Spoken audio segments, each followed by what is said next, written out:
gender studies.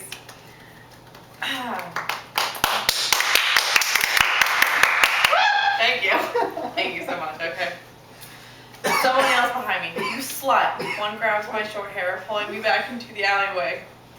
I fight, kicking their shins and smacking at their hands. They laugh in response. Spit caught my throat and tears in my eyes. I fought for a scream. "I'll make you straight." More than one anti-transgender murder is reported each month in the United States. In the last 10 years, there has been 51 confirmed murder cases stated by Wisconsin Coalition Against Domestic Violence on their LGBT youth facts and statistics. Ooh, I can't say that word. Being queer myself, I have struggled with bullying and even, bullying other people, because there's even queer things that I don't even understand, because it's such a broad spectrum. Even more so, the harassment is violent and personal. It's not a matter of sexuality, but a difference among people. So, society has commonly used the terms gender and sex synonymously. However, now it is believed that gender and sex are separate terms. Femininity and masculinity are being informed by queerness, and gender is being defined on a spectrum. So, my analogy is a little girl who is wearing a pink little dress, and she's playing with cars, she's playing with dinosaurs, and she even has her Barbies in there. Most people are going to deny her the right to play with boy toys. And based on gender, the difference between gender and sex is a matter of biologicalness and how we identify queer gender roles and things like sex, just all of that kind of stuff. Brain Dozier states, in beards, breasts, and bodies, doing sex in a gendered world, typically sex is assigned based on genital inspection at birth, but biological sex is a complex constellation of chromosomes, hormones, genitalia, and reproductive organs. The study of intersex and sex reassignment children illustrates that social notions of sex are employed when biological sex is ambiguous. Basically, gender is constructed through information, inspiration, personal choice, and society ideologies. But in this case, a person's sex and their gender is determined by their genitalia.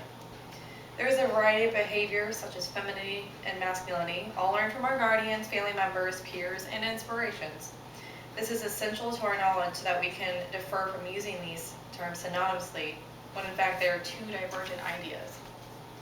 But sex is also important whenever we choose a gender, as they are fundamental ideologies that are taken into account and even challenged, such as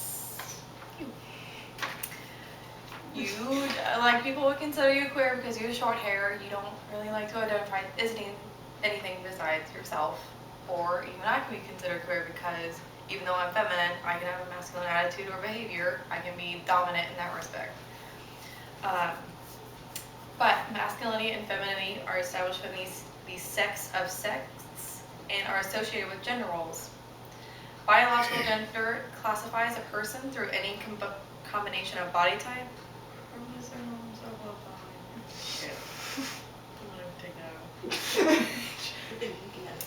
There's a belief that biological gender or sex is the supremacy of gender identity, as stated in Kate Bornstein's Gender Outlaw. She's a transgender female, so she kind of relates to this, and that she knows how gender works and what the spectrum of gender is.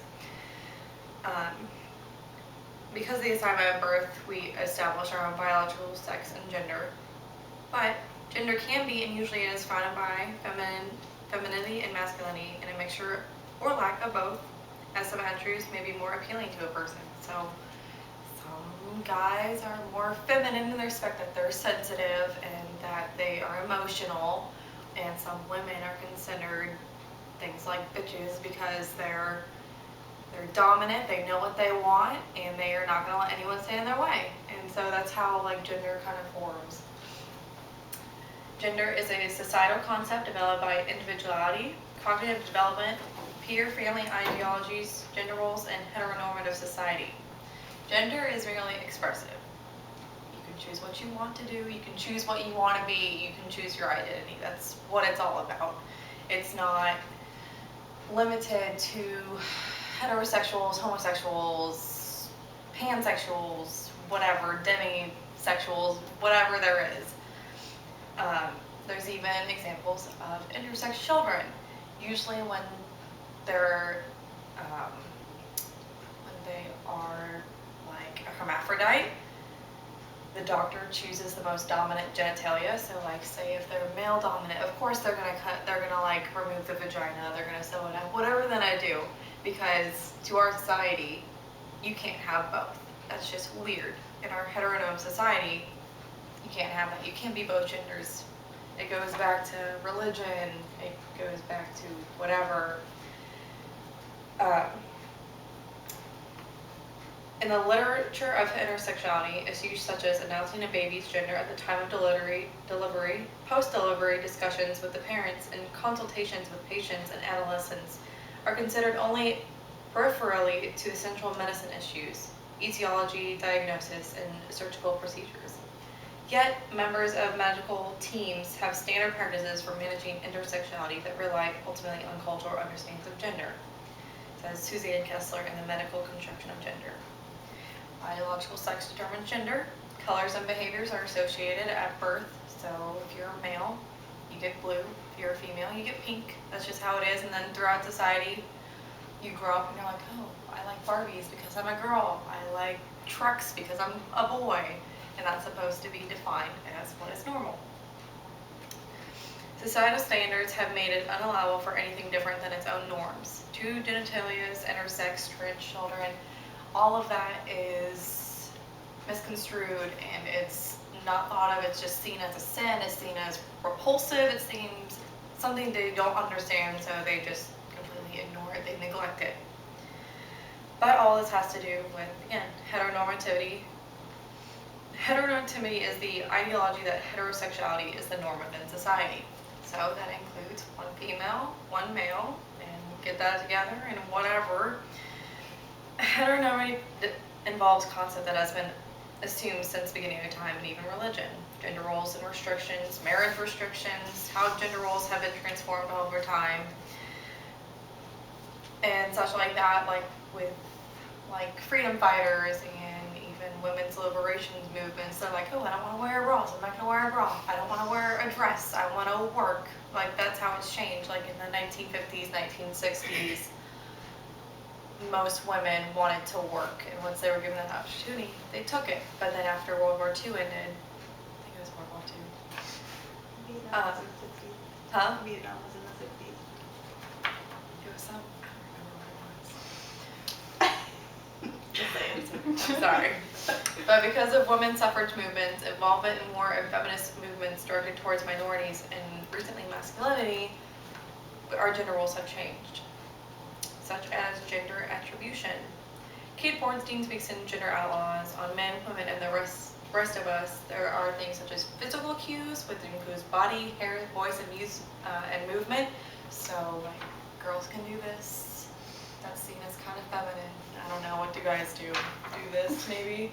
I don't know. It just kind of sassy. Sassy boy. Even behavioral cues, such as their mannerisms and their protocols. So I could be feminine, I could act really shy, or masculine, I could be really dominant and aggressive and assertive, and because of that, that's how we identify with people, that's how we identify with gender. Such as textual cues, which is histories, names, like my real name is Lydia, that's seen as a really girly name. There's Melanie, there's Brittany, there's Adriana, like lots of things ending in A's, or Nicole, or whatever. That's how we know, that's how we associate. We associate names with gender. And so because of that, we have to have feminine names for feminine things and masculine names for masculine things. There's even mythic cues, which is cultural and subcultural mix, such as weaker sex, the dumb blonde, better halves, there's a strong silent type, just all those stereotypes that we think belong in our mythic cues. Even our power dynamics, including communication, degrees of aggressiveness, assertiveness, persistence, even ambition, as well as our sexual orientation. People like to assume gender based on if you're straight, if you're gay, how they're gonna assume what your gender, what your queerness is based on that. But as we see even in the 21st century, is what's even started more so in the 1950s, is that we are reconstructing gender. There's new information regarding gender and queerness and how trans people have aided the evolution of queerness. There's even children deciding their own clothing, toys, and even hormones or surgery. Now we see examples of women cutting their hair short. We have guys being feminine. We have guys doing makeup on themselves. We have guys who they dress masculine, but they still drag and they still identify as straight. It's just a mixture of people, and it's just a wide spectrum, which is these pictures that we so enjoy. So that's queer. Got this all on Tumblr. Queer people. Can't tell, like androgyny that goes in there. Even males who like to wear their long hair and their lipstick. Better make up their mind. He's a pretty male. He's fancy. That's the same person, yeah. I don't think so. Yeah, it is. Top and bottom, yeah. No, these two? Yeah. Yeah. Not the previous one. Not hard. No, I was gonna sorry. But as you can see, there's just a mixture of people. You can be glittery, you can be glamorous, you can be masculine, you can be feminine. It's just whatever. It's up to you. And that's the whole thing about being queer. Even her, she's transgender. She was a male, and I mean, she's one of the most fabulous people I've probably ever seen. And that, oops, sorry. I didn't mean to go that far. That's a handsome man. Got a nice face. So, queer is an umbrella term for sexual and gender minorities that are not heterosexual or gender binary. This just means that they don't fit into the binary structure of heteronormity. Queerness does not contain a specific definition, but contains a large spectrum that is different to an individual's interest. Generally speaking, queer relates to a specified type of interest and does not solely include a specific gender or sex. Examples of queer: feminine lesbian with a masculine personality, female dressing in more masculine clothing, or even child dressing in a mixture of both. There's even girls who are getting their hair cut. There's even a little transgender boy who went through surgery and became a girl. I mean, that's just what it is. Queer non-binary genders and sexualities such as asexuals, demisexuals, pansexuals, bigenders, single genders, and non-gender associates, genderqueer, and even gender fluid. Genderqueer just means like you're a mixture of both, and gender fluid is just like you're androgynous as well as you can be both genders. So, in the end, no one is limited to their sex, and it is ultimately up to them how they define, if they wish to themselves. Gender incorporates many factors of the human individual, their cognitive development, and knowledge to create a unique person. And while they may associate their gender with sex, they are not necessarily connected. Gender roles and gender ideologies will continue to expand. A child wearing blue jeans and a gray shirt and short hair sits at the feet of their teacher, playing with their dinosaurs and Brett's doll. You sit next to the child, amused by their radical expressions and fits of laughter. Will you join in playtime or score the decision? I'm done with this crap. That was beautiful. Yeah, now I have to like edit the, oh shit. The best speech ending ever. It wasn't a poetry slam.